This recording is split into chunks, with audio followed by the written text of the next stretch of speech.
glass exteriors, replacement windows, and down there we have the retractable screens and awnings, plus hurricane protection. Let's talk more about those gutters, and to do that, we bring in Kevin. He's the owner, he's the expert. Why Gutter Helmet? Well, Gutter Helmet's truly the only maintenance-free product. It lets the trash and debris go on the ground, the water wraps around and goes inside. Unlike filters, they sit on top of the gutters, and the trash and debris build up on top of filters, which requires maintenance. With Gutter Helmet, we're going to keep you off the ladder, the most dangerous thing in your garage. With Gutter Helmet, you'll never clean your gutters again. So get off the ladder and put on the helmet. Gutter Helmet. Get a free estimate at gutterhelmetofnorthflorida.com. You can also call 904-762-7779 or visit the showroom on St. John's Bluff Road in Jacksonville.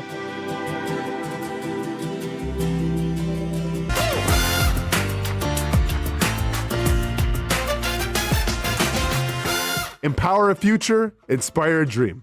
It's a bold but simple mission for the Jacksonville Police Athletic League known as Jax PAL. Help the next generation of kids in Jacksonville shape a brighter future.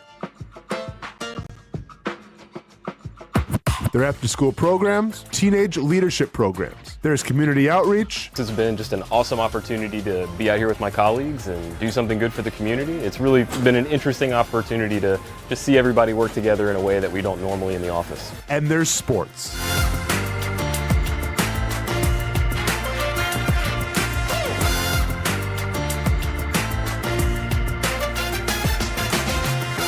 There are also ways you can help the next generation with a donation of any kind. Just visit jaxpal.org to get more information. Empower a future, inspire a dream with Jax PAL. I've been telling you about CGC Water Treatment and Plumbing for a long time now. Their drinking water systems remove up to 99% of contaminants. We've had a Connecticut water softener and drinking water system in our home for more than 7 years. You can see the difference whether you're washing clothes, the dishes, or what I like to do most, fill this up for some coffee every morning and mostly all day. Remember, if you're not filtering your water, you are the filter. Don't be the filter. Right now, you can get a free Connecticut reverse osmosis system with the purchase of a Connecticut Premier Softener. The experts at CGC Water Treatment and Plumbing will test your water for free and determine your water score. Don't know your water score? CGC will find out and recommend the appropriate Connecticut water treatment solutions so you can improve it. Call 904-552-1242 or visit cgcwater.com. Ask about our 90-day love it or leave it guarantee. CGC Water Treatment and Plumbing, an authorized independent Connecticut dealer. Florida license number CFC 1432579.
On tonight's Club 904 post-game edition, we have nothing but a bunch of winners. Brent Martineau going to join us here momentarily to break down the Jacksonville Jaguars 35-6 victory over the Los Angeles Chargers. When you folks see some of these stats coming out of this game, you're not even going to believe how crazy, how dominant your Jacksonville Jaguars were following the greatest collapse in franchise history. Who would have thought the sun would come out tomorrow? Let's get it popping here on a post-game edition of Club 904.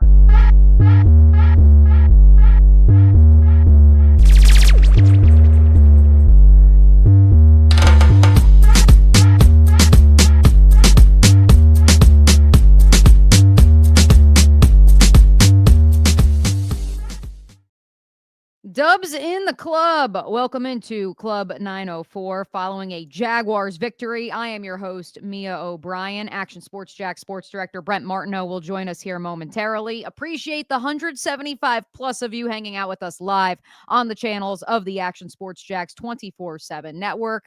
Honestly, folks, we had 1,000 people last week after the Jaguars collapse against the Houston Texans. Following one of their biggest wins of the last decade, we got to get it popping. Make sure you're commenting. Make sure you're asking questions, whether you're watching on YouTube, Twitch, Twitter, wherever it may be. I guess it's called X these days. I digress. Brent and I will answer your questions as well as give our takeaways, our thoughts following the Jaguars' 35-6 win over Justin Herbert, who is now 0-3 all time against Trevor Lawrence and the Jacksonville Jaguars. While we wait for Brent to make it over to the podcast digital side of things, I'll start by rattling off some of the stats that I was planning on asking Brent right off the top, although I know he wants to look a little bit more, I think, into the emotional side of this victory for the Big Cats.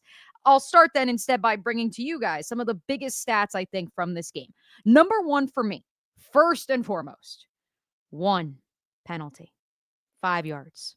Illegal touching. Jarian Jones ended up being pretty much inconsequential according to the final score. That is a massive victory for the most penalized team in the National Football League. The fact that they did not incur an offensive penalty, did not have to play behind the sticks, is a victory right from the jump before they even snap the ball, literally, because the pre-snap penalties have been a disaster for the Big Cats here over the last few weeks.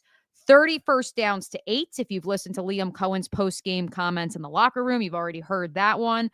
192 rushing yards to 45 rushing yards for the Los Angeles Chargers.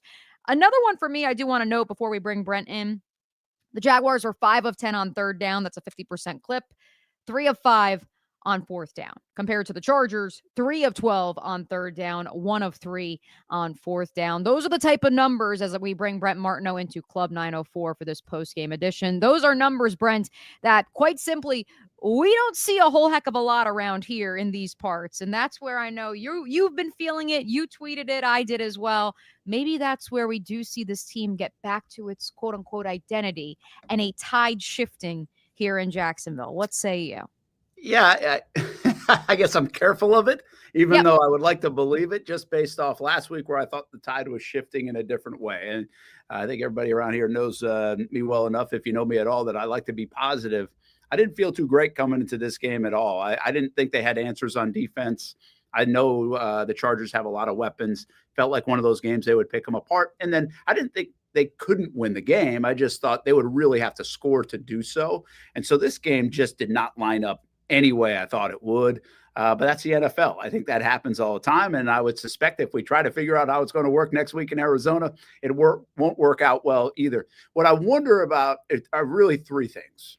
And one is a long-term deal. But what did today say about what this new building, this new regime, the new Jags are all about? Because I think the way they've won close games earlier this year, and 4-1 at one time, I think it was, in one-score games, the way they beat the Chiefs on that Monday night, those kind of wins, and then to bounce back the way they did, I don't think that can be told enough. I don't think anybody expected them to bounce back from that loss. I don't think a lot of people would blame them if they didn't bounce back from that loss. That was devastating on Sunday against Houston. So the way they did it in this fashion, I think really says a lot. I texted Tony Baselli in the fourth quarter. I said, man, maybe this is different. I mean, this, because that was different than what we saw. The other thing is I wonder if these guys, which we've been wondering about for years and years, like, are the Jags going to learn how to win? Are they going to learn this? Are they going to learn that? Well, did they learn how much focus and intent it takes to look like that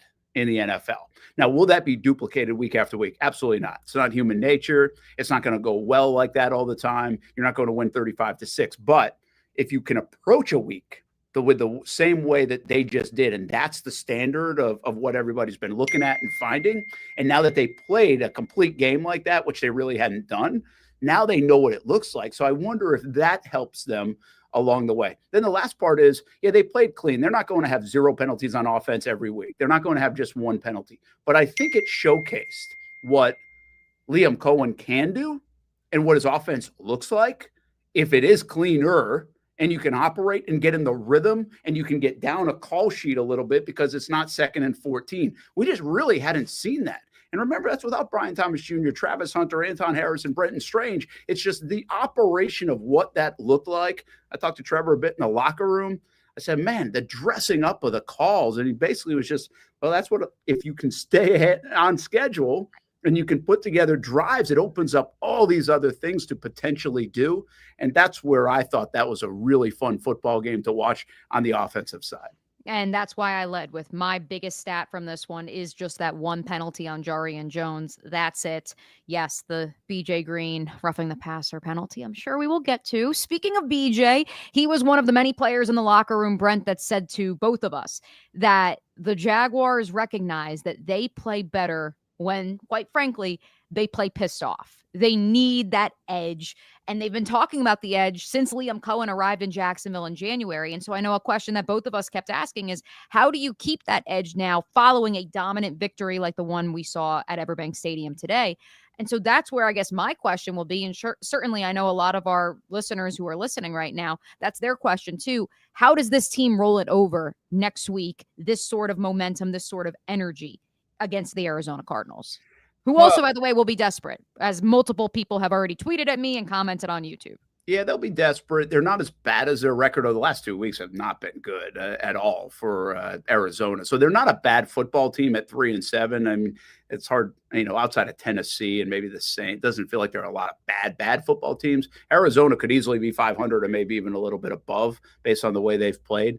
But I think this will come back to it's all about the Jags, and I don't think there'll be complacency. I think it's pretty natural to take a little bit of a breath when you look like that. And so, again, it kind of goes back to what I said, like how, if that's what it looks like, if that's what it felt like, why wouldn't you go duplicate that, right? Mm-hmm. But I also feel better when I'm about 12 pounds lighter than I am right now, and I still eat like crap here on a Sunday. So I don't always learn either. I mean, it's just the way it goes sometimes.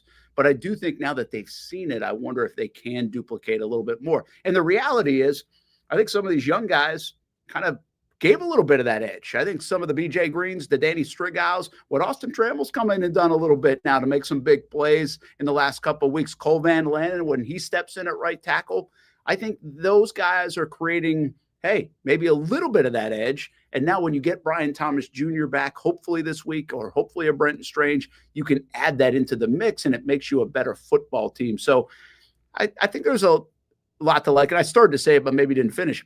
I mean, it's also you're 6-4. Right. Like, these games are playoff games. So like, if you can't find the edge in games in November and December that really matter, then they probably don't want you around in 2026. Yes, amen to that. Every game is an audition. Of course, we appreciate everybody interacting with the show. That's part of the beauty of this program. So let's hit a couple of your questions. Micah on YouTube says, I picked the Chargers defense up in fantasy. That is why the Jaguars won. Duval. Very nice, Micah. This one I've gotten from a couple different people. Let's start with from Magic fan Ben Brent. The coaching staff showed out today. That was not the soft BS coverage, and we committed to freaking running like we should have been all season. Happy to see them put in a position to dominate. What for you was more surprising, the commitment to the run and how effective it was? Or was it that zone coverage we were expecting that, from what everyone in the locker room told me, they were just running cover 4, a little bit of cover 3 to be clear, and they had Justin Herbert in a blender?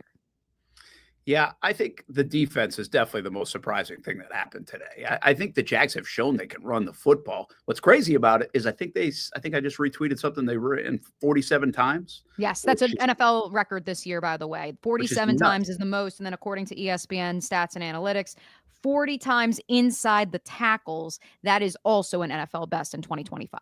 And that means you're dominating the line of scrimmage. But Mia, what's interesting here is they didn't run the football until the 6th play of the game. They came out and threw it 5 consecutive times. Well, I think Trevor might have scrambled once on that, but he was dropped back to pass. So they didn't start that way. And so they almost tried to open things up with the passing game, which you could have scratched your head at a little bit. And there were some times, even when Trevor throws the interception, you're like, okay, why are you passing here? Like, you're running it at 5.8 a clip right now. So, but anyway, they ran the ball terrific.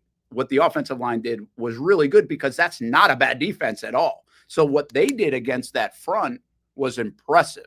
That showed you the attitude and intent and everything else.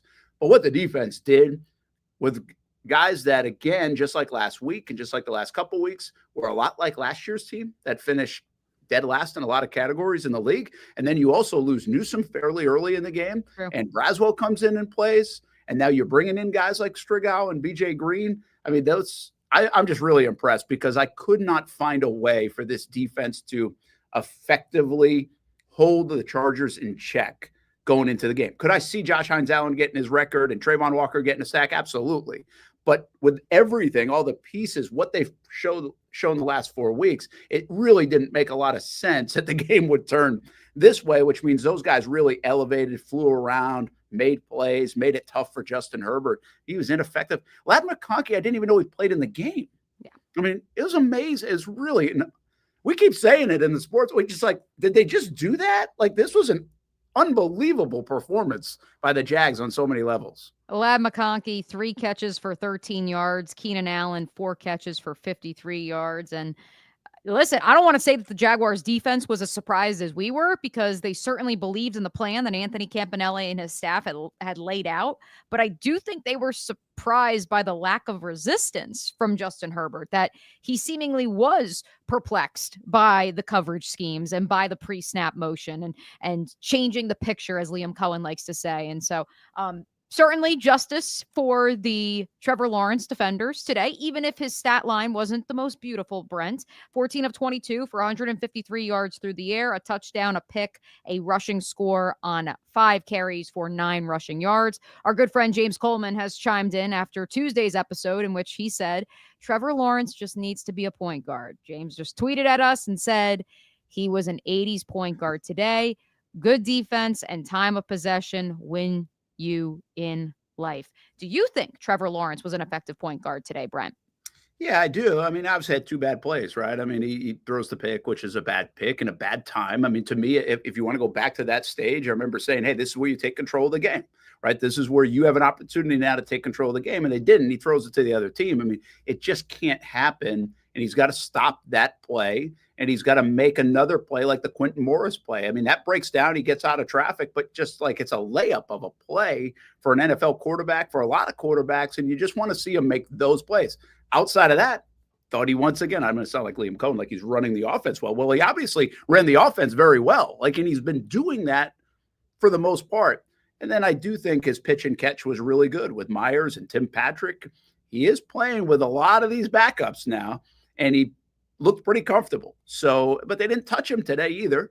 But again, I think Trevor did what he had to do, and he's not going to win you a fantasy championship, folks. He's just not.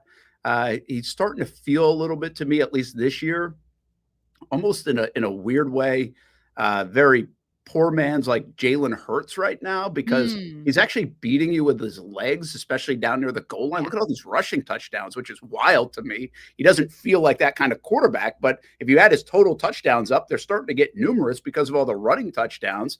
He also, it just feels like he's going to have a bad throw or two, and he's probably not going to hit anybody deep, which is kind of Jalen Hurts like, but he'll also keep the chains moving and make plays. And like, that's what, and he's winning games overall. I mean, he's 6-4. So he has not played unbelievable football. We know that. He hasn't played consistently, probably good football to definitely not great football. And yet they're 6-4. So he's doing a lot more right than I think people want to give him credit for, but we're still waiting for, okay, can you, I mean, Bryce Young threw for 448 today. I mean, Jacoby Brissett against the Falcons, to be clear. Against the Falcons, to be clear. But people are waiting for that game, right? And I'm not sure they're going to get it. They hardly throw the ball downfield. I like the shot that they took, even though it was incomplete today.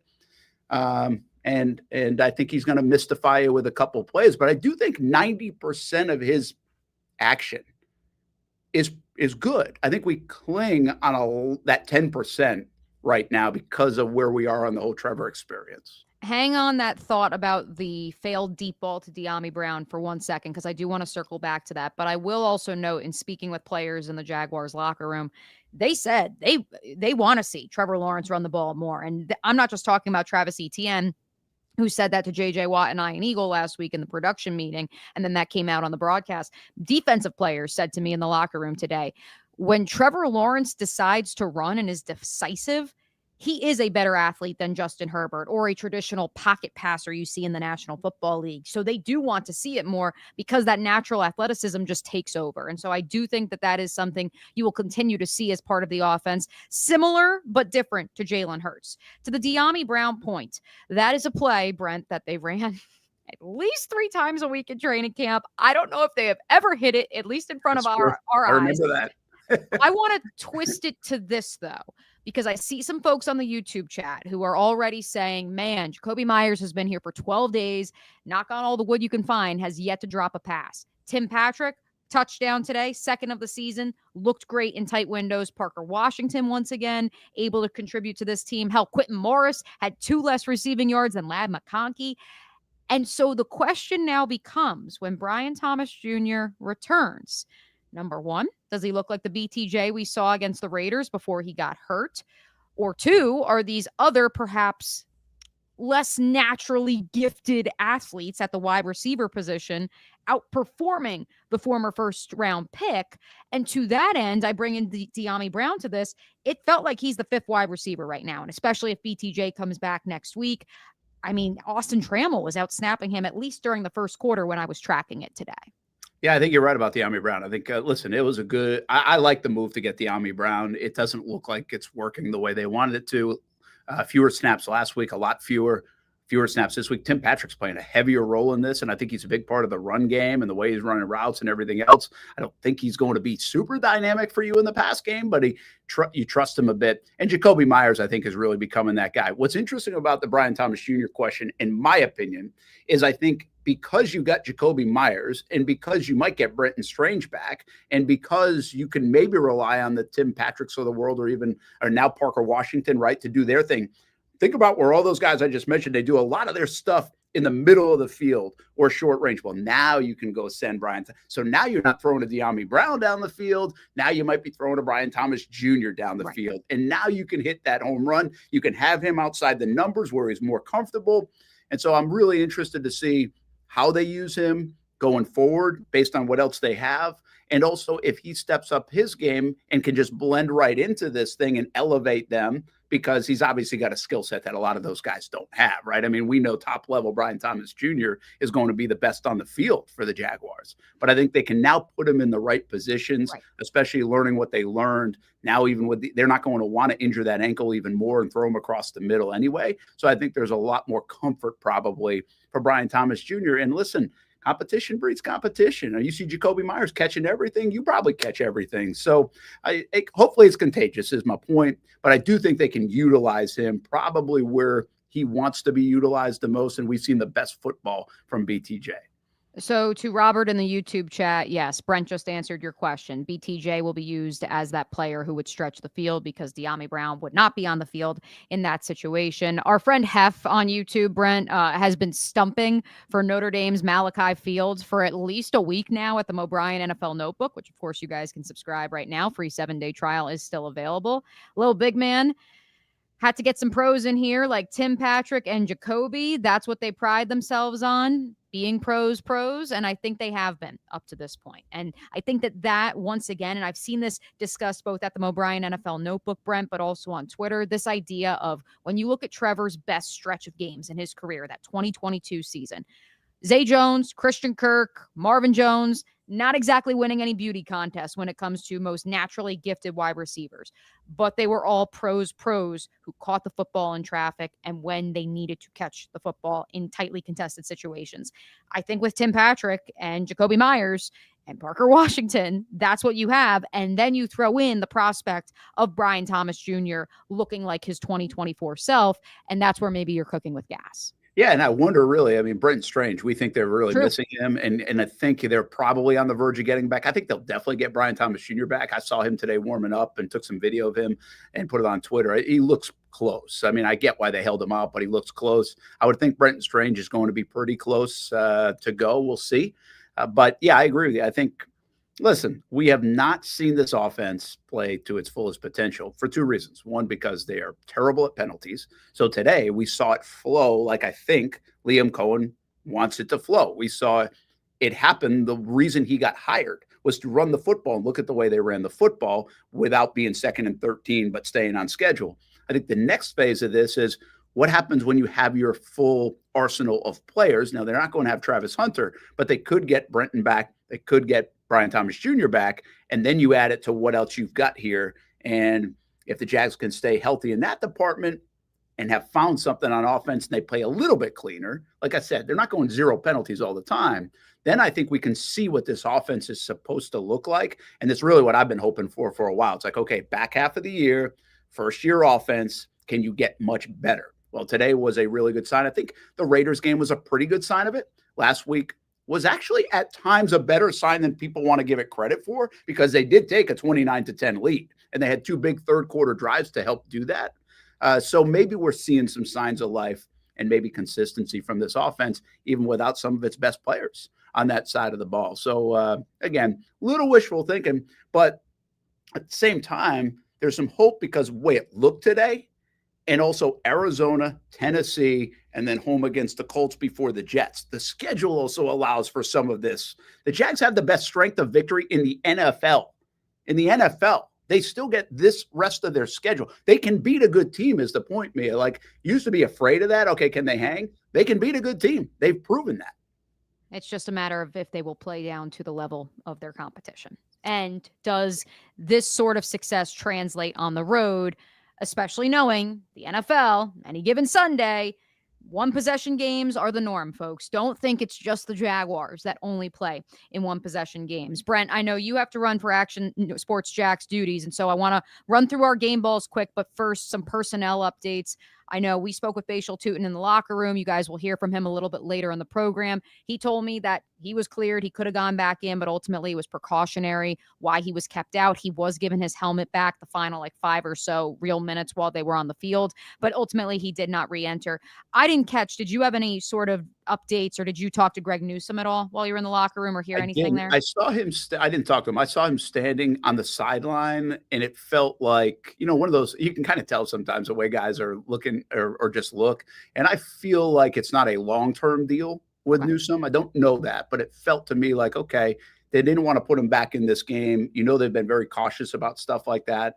And so we'll see this week. Trayvon Walker's another one, by the way, came off the field, but did go back in the game. He was getting looked at after the game in the locker room or, even post game.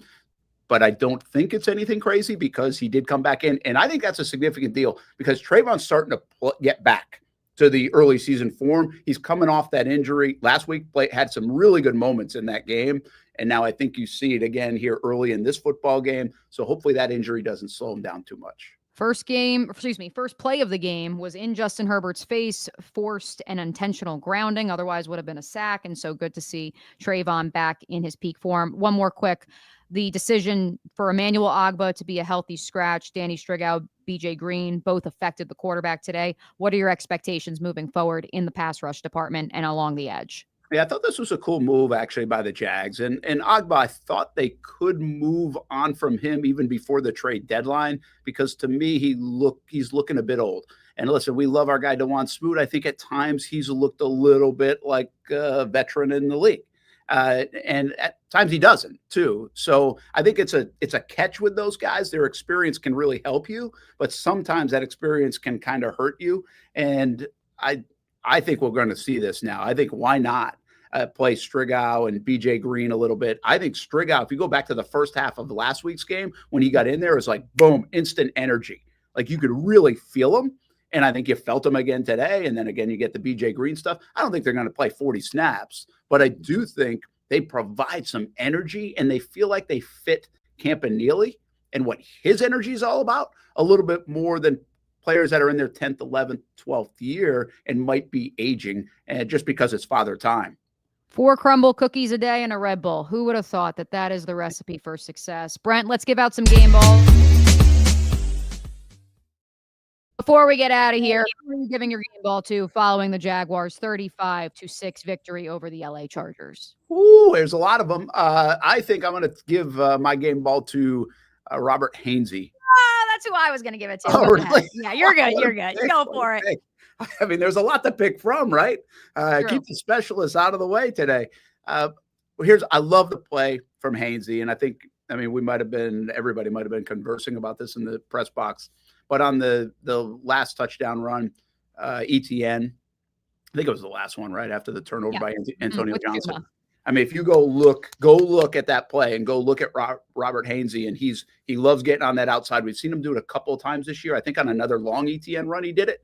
And he's downfield about the 2-yard line. And he lands, kind of finishes the play. And he is just like fired up, man, like for 3, 4, 5, 6 seconds. You usually don't see that emotion out of an offensive lineman.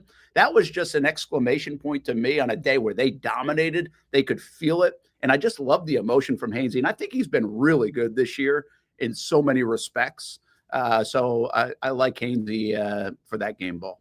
We are 30 minutes into the program, and somehow, some way, we have not brought up that Josh Hines-Allen is now the career sack leader in Jaguars franchise history. Also was third in total tackles today with 4, as well as that 1 sack to put him over the top for the record. And so, therefore, I will give my game ball to Josh Hines-Allen for his success in finally eclipsing the record for Tony Bracken's all-time career sack record here in Jacksonville. Shout out to my mom who just texted me. Apparently my collar was popped down, Brent. So this is why your mom always has to watch does she have any suggestions for me? Hey, listen, we're all ears, Mom, if you want to text. While Brent plugs what's coming up on Action Sports Jacks, take it away, Brent.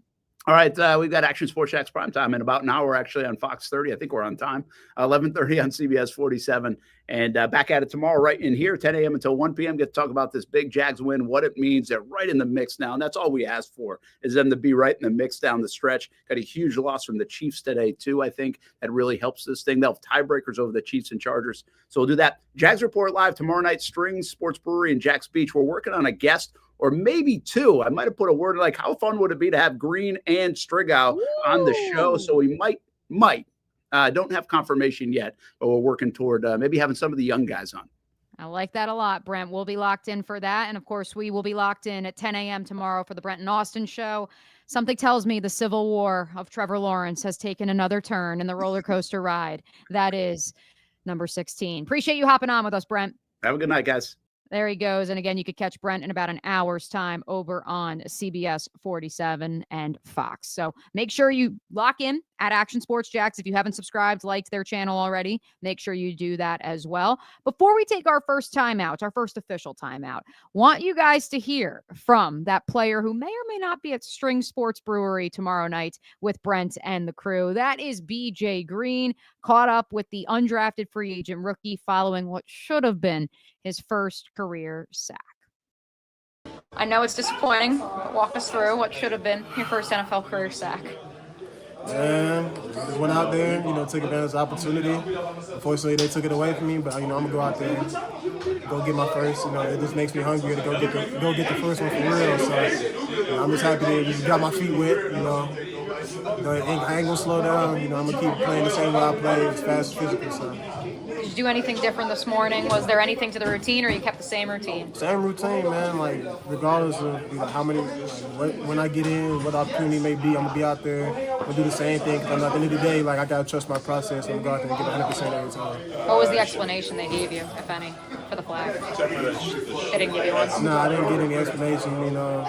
My vets kind of just surrounded me. They just, reassured me, keep playing the way I'm playing. Don't be discouraged by anything. Just, go out there and play the game the right way. So. I think we've asked everybody in here today, so I'll ask you, why was today the day that everything seemingly clicked, both sides of the ball? I think we played our best football when we pissed off. So, last week, had a bad taste in my mouth. We attacked this week. We knew what the purpose was. We knew what potential we had when we play and we have a complete game. That was just a flash what we can do. We're not satisfied with that either, but, when we play pissed off, that's when we play our best ball. We're just going out there and being nice. You and Danny came in together. Him got a half sack today as well. Yeah, I'm happy for him. That's what made me what? I'm not finna be the odd one out. So I'm gonna go out there and go do my thing too. So, he got his. I went out there, almost had mine, but I'm still coming. You know what I'm saying? We push each other. I'm happy as hell for him. He got his first one.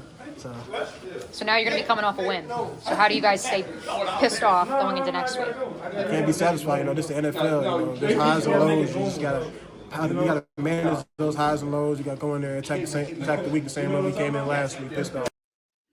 I probably should have led into that interview by noting BJ actually got a sty in his eye from his eye black. That is why he was wearing the sunglasses, although he's cool enough that he can wear his sunglasses inside or at night. Still a whole heck of a lot to do here on a post-game edition of Club 904. Keep those comments and those questions coming. We'll hit them live. And when we return, you will hear from Robert Hainsey, who Brent Martineau already gave his game ball to. He had a lot to say post-game, so stick around. All that and more coming up next here on the Action Sports Jax 24/7 channel.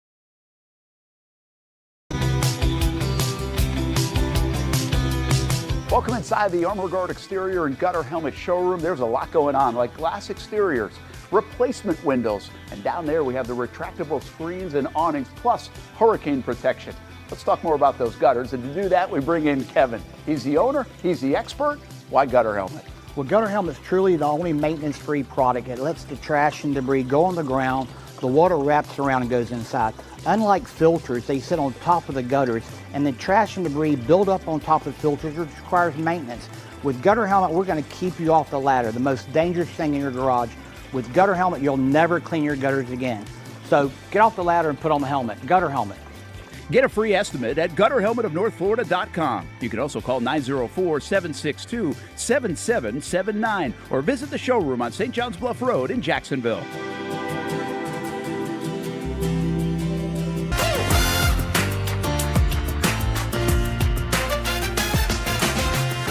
Empower a future, inspire a dream. It's a bold but simple mission for the Jacksonville Police Athletic League known as Jax PAL. Help the next generation of kids in Jacksonville shape a brighter future. Their after-school programs, teenage leadership programs. There's community outreach. This has been just an awesome opportunity to be out here with my colleagues and do something good for the community. It's really been an interesting opportunity to just see everybody work together in a way that we don't normally in the office. And there's sports.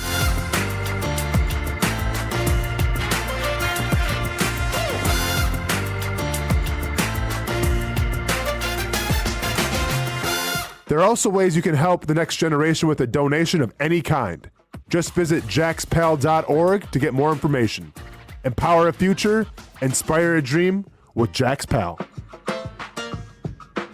I've been telling you about CGC Water Treatment and Plumbing for a long time now. Their drinking water systems remove up to 99% of contaminants. We've had a Connecticut water softener and drinking water system in our home for more than 7 years. You can see the difference whether you're washing clothes, the dishes, or what I like to do most, fill this up for some coffee every morning, and mostly all day. Remember, if you're not filtering your water, you are the filter.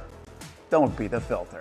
Right now, you can get a free Kinetico reverse osmosis system with a purchase of a Kinetico Premier softener. The experts at CGC Water Treatment and Plumbing will test your water for free and determine your water score. Don't know your water score? CGC will find out and recommend the appropriate Kinetico water treatment solutions so you can improve it. Call 904-552-1242 or visit cgcwater.com. Ask about our 90-day love it or leave it guarantee. CGC Water Treatment and Plumbing, an authorized independent Kinetico dealer. Florida license number CFC 1432579. There's a saying in sports, you can't win them all, but you can win a lot with good folks on your team. Like that one painter, First Coast. It's tough to beat the sun in Florida, so your home fades.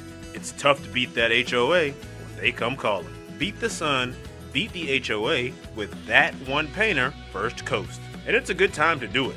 Less rain to work around, and painting in mild temperatures is perfect. After all, the paint bonds to the surface so much better.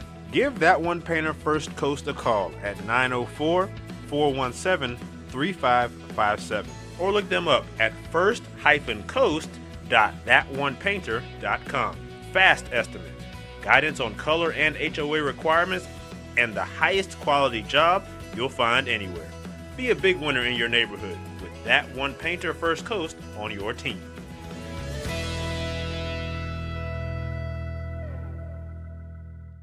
Sun's out, suits out. That's right, it's summertime in Florida, which means it's time to say goodbye to bulking season and hello to shredding season. But if you're like me, you're having a hard time sculpting and shaping those final pounds. That is until I came and saw my friends over at Ponte Vedra Vein and Aesthetics. Right now, everyone is hopping on the Evolve X train, and the only destination is finding your perfect summer body. The technology uses electrical muscle stimulation and radio frequency energy to cause your muscles to contract, all while heating up those deep layers of your skin and tissue to produce collagen and reduce fat.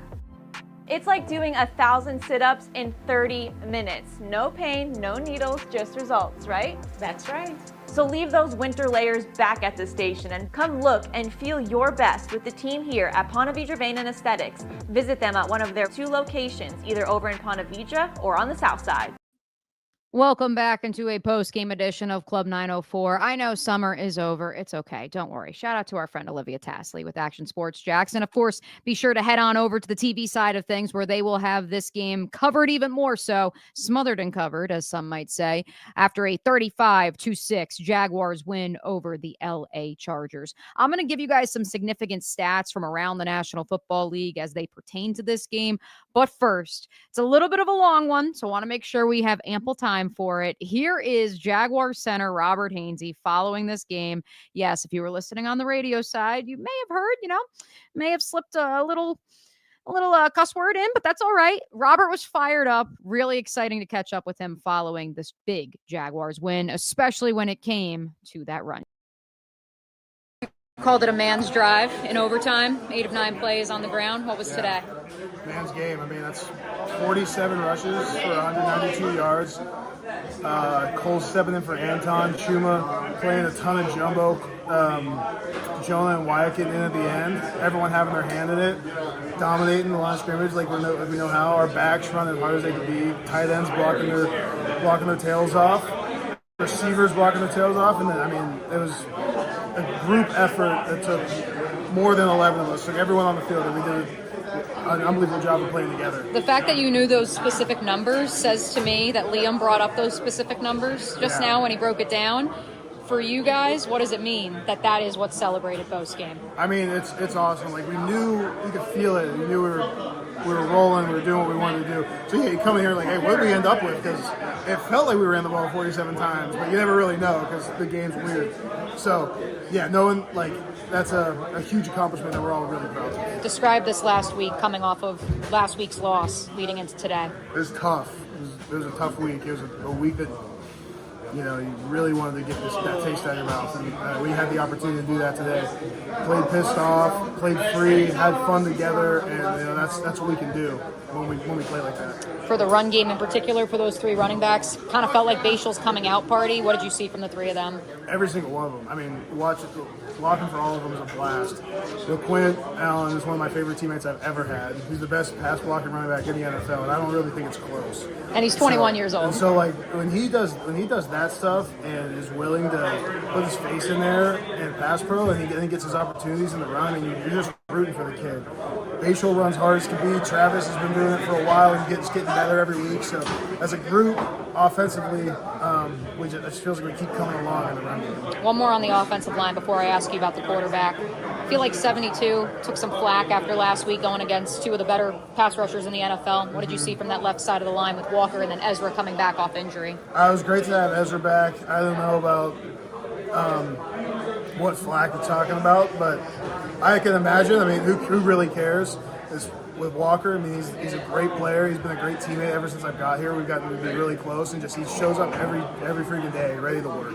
He came to this game ready to work, and versus 2 other really good edge rushers this week, and we protected well, ran the ball well. Like I said, group effort, all 22, 30, everyone, the whole team, just playing hard for each other. Liam said this week that Trevor needed to be a point guard. What did you see from Trevor today? Trevor's been, I think, ascending every week, and today he felt really calm. He felt like we were getting everything in on time, and he was commanding us. We were getting to a lot of good calls, especially protection, some of our protection checks. Him and I think, have been doing a really good job getting those together, and it feels every week we're just continuing to grow. Did you think having the wristband back for him, made things more comfortable and on time, like you said? I don't know. I don't know if we called every play off the wristband, so I don't know how much of a difference it made. I'm usually looking at the defense, so when he's calling a play, I don't know if he's looking at it or not. But regardless of however it went, it just felt smooth. Also, being at home helps a lot. You don't have to deal with the crowd. We can all hear each other. That was helpful as well. If you're going to say that LeQuint's the best 3rd down back in the NFL, you got to give us a good LeQuint story. I mean, just watch him play football. The kid. Did he really throw the punch there? Did you see that? Absolutely not. I wouldn't do something like that. But the kid absolutely craves contact.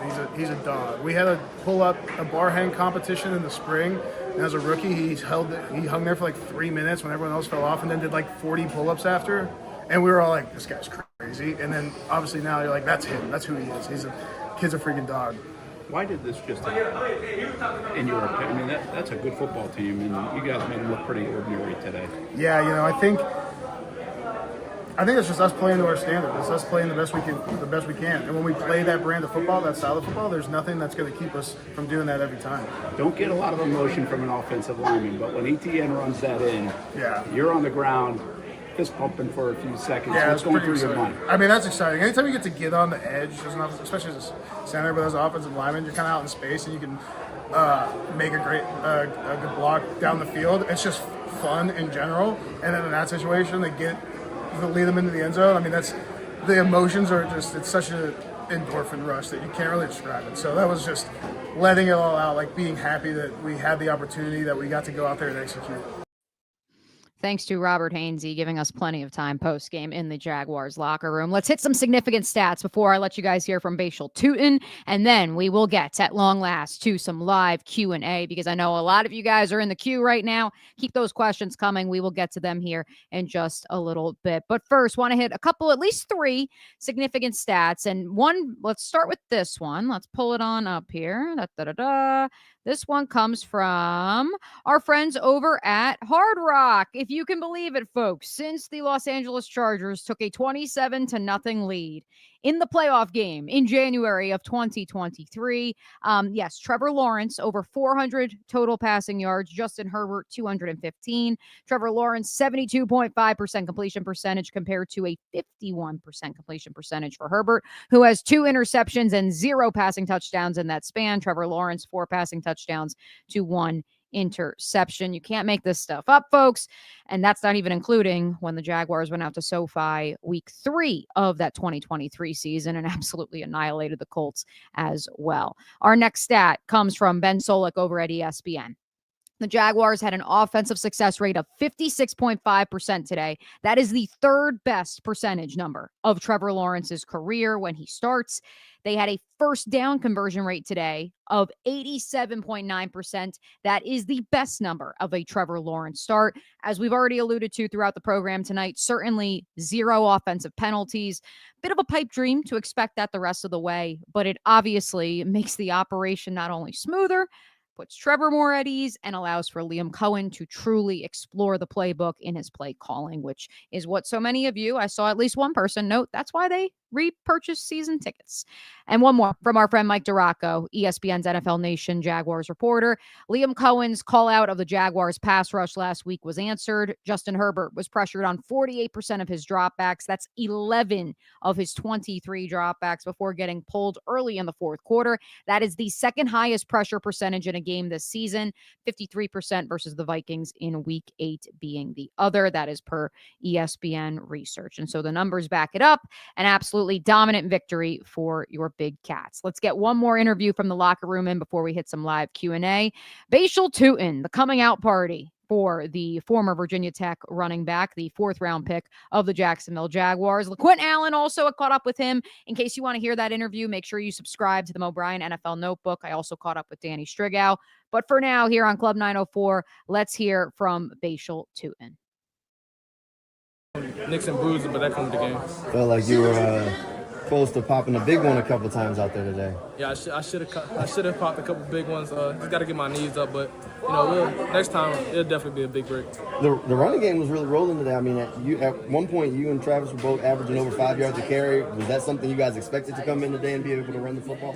That's kind of how our offense runs. Behind a big old line that we got, physical offense, physical wideouts. We want to run the ball. And I think today that was our goal to set out for, and we accomplished it. As a rookie, you kind of feel like you're getting to that point where the game's slowing down for you? Yeah, definitely. At first it was, pretty fast, but, week 11, things start slowing down and it becomes easier. 11 play drive, then a 17 play drive to start the second half. Could you see yourself, your line using very well on the Chargers and then wearing down? Yeah, I think just the way we play, how physical we play, like you said, 11 to a 17 play drives, it could wear down on the defense. And I think, our O-line, our wideouts, the running backs, quarterbacks, we kept our, foot on their throat, and, we try to make them tap out. Was this your best game, do you think, the way you're running the ball? Yeah, I think overall my best game. I just cleared my mind this game. Coming out just focusing on what I got for that play, and just slowing everything down for myself. And I think it worked out pretty well. 0 penalties on offense. How big of a deal was that? That's a great deal. If we can't shoot ourselves in the foot, and we stay on track, I think our offense is well explosive, and we can do whatever we want. Why was today the day that you guys went for 35 points? Why was today the day? We just had to get the bad taste out of our mouth from, last week.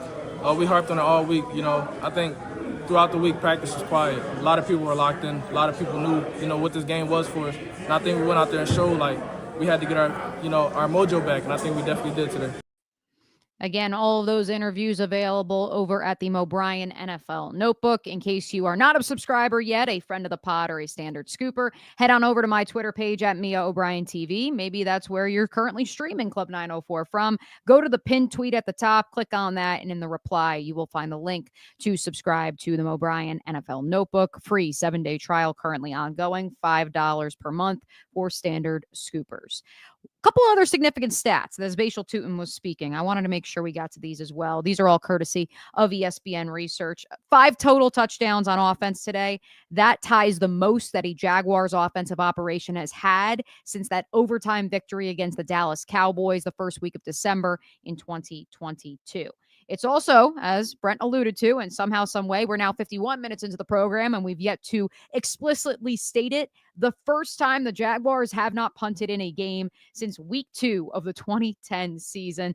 If you haven't seen the picture yet of Logan Cook, Ross, and Trevor celebrating that, you got to go check it out over on the Jaguars page. Finally, 135 total yards for the Los Angeles Chargers. That is the second fewest the Jaguars have allowed in 15 years, the fewest being that 2023 matchup with the futile Carolina Panthers when they racked up 124 total yards. It is the 5th fewest in Jacksonville franchise history.